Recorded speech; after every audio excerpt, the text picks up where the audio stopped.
अगर कल से एलपीजी गैस सिलेंडर मिलना ही बंद हो जाए, अगर कल से पेट्रोल और डीजल के दाम आसमान छूने लग जाए, तो क्या होगा?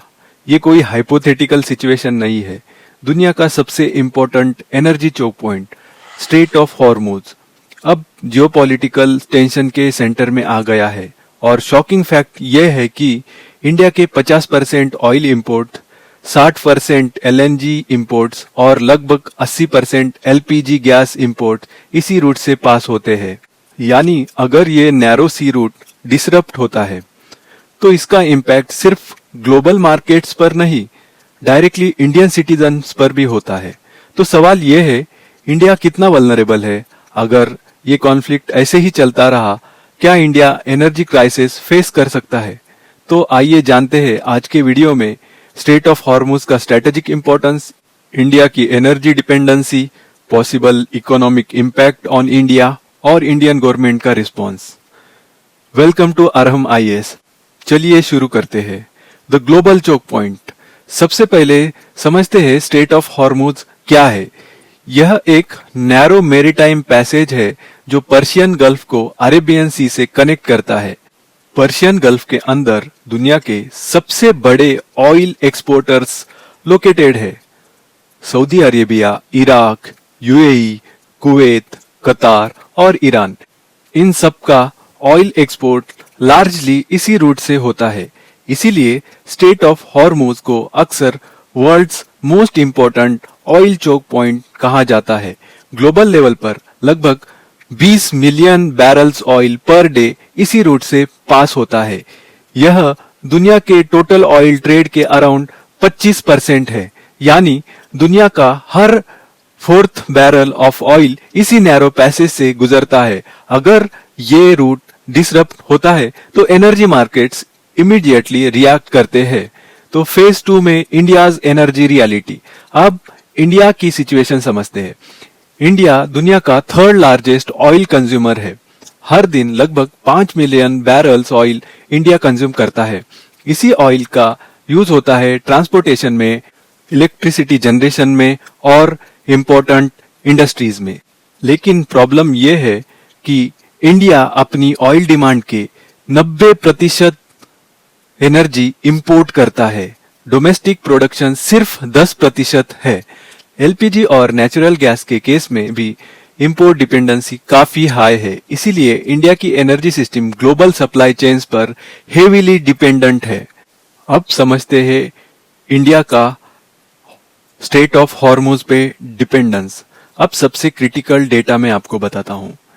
इंडिया के लगभग 50% crude oil imports, 60% LNG imports और 80% LPG imports straight of Hormuz से पास होते हैं।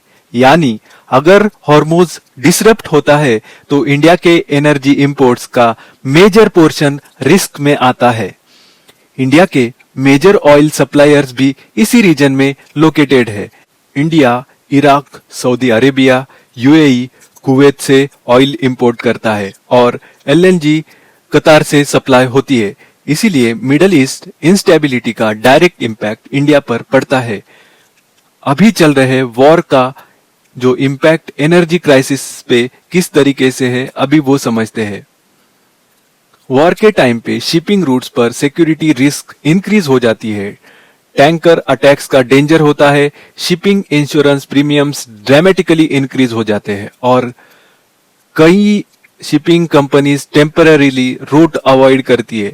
इसका रिजल्ट होता है delayed shipments, reduce supply, price volatility. Energy markets geopolitics के लिए एक्सट्रीमली सेंसिटिव होते हैं। इंडिया में एलपीजी का यूज एक्सट्रीमली वाइड स्प्रेड है। लगभग 33 million turns LPG annually consume होता है। इसमें से 2/3 इंपोर्ट से आता है। इसीलिए अगर इंपोर्ट डिसरप्ट होते हैं तो सबसे पहले इंपैक्ट हाउस होल्ड्स पर पड़ता है। इसी तरह नेचुरल गैस सप्लाई भी इंपॉर्टेंट है। इंडिया एलएनजी इंपोर्ट करता है और इसका मेजर सप्लायर है कतार। गैस यूज होता है पावर प्लांट्स में, फर्टिलाइजर प्लांट्स में, पेट्रोकेमिकल इंडस्ट्री में। अगर एलएनजी शिपमेंट डिले होती है तो इंडस्ट्रीज को गैस रेशनिंग फेस करनी पड़ सकती है। जियोपॉलिटिकल कॉन्फ्लिक्ट्स का सबसे इमीडिएट इफेक्ट होता है ऑयल प्राइजेस पर। अगर सप्लाई रिस्क बढ़ती है तो ऑयल प्राइजेस क्विकली स्पाइक कर जाते हैं। अगर क्रूड ऑयल $100 प्रति बैरल के आसपास पहुंच जाते हैं तो इंडिया का इंपोर्ट बिल ड्रामेटिकली इंक्रीज हो जाता है और इसका रिपल इफेक्ट इकोनॉमी में स्प्रेड हो जाता है। फ्यूल प्राइसेस बढ़ते हैं, ट्रांसपोर्ट कॉस्ट बढ़ता है, प्रोडक्शन कॉस्ट बढ़ जाती है और अल्टीमेटली फूड इन्फ्लेशन इंक्रीज हो जाते हैं। इसीलिए इकोनॉमिस्ट ऑयल प्राइस शॉक को क्लोजली मॉनिटर करते हैं। इस सारे केओस के अंदर गवर्नमेंट का रिस्पांस देखना बहुत जरूरी होता है।